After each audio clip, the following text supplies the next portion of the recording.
మామిడికాయ పచ్చి పెట్టే విధానం ఒకసారి చూసారా. ఇది నైట్ అంతా నానబెట్టి ఉంచుకున్న కాయలు ఒక 40 ఉన్నాయి. ఇవి 40 కాయలు.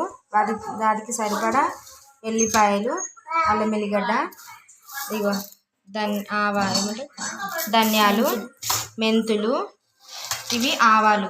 ఇవి ఒక 5 minutes ఇట్లా వేయించి పెట్టుకున్నాయి అనమాట. దాంతోపాటు జీలకర్ర. ఇవన్నీ ఒక 2 నిమిషాలు మంచిగా దూరగా అయ్యేలో కలర్ చూసిరా, కలర్ ఎట్లా వచ్చింది, కలర్ అయ్యేంత వరకు వేయించుకోవాలి. వేయించి పక్కకు పెట్టుకోవాలి. తర్వాత ఆవాలు లైట్గా వేయించి మిక్సీ పట్టి సన్న పొడి వచ్చేలాగా పెట్టుకోవాలి.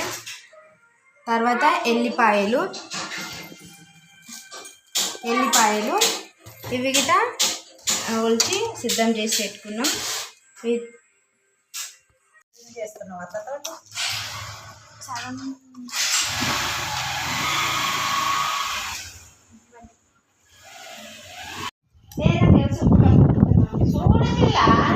చూసినేమి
ఆవాల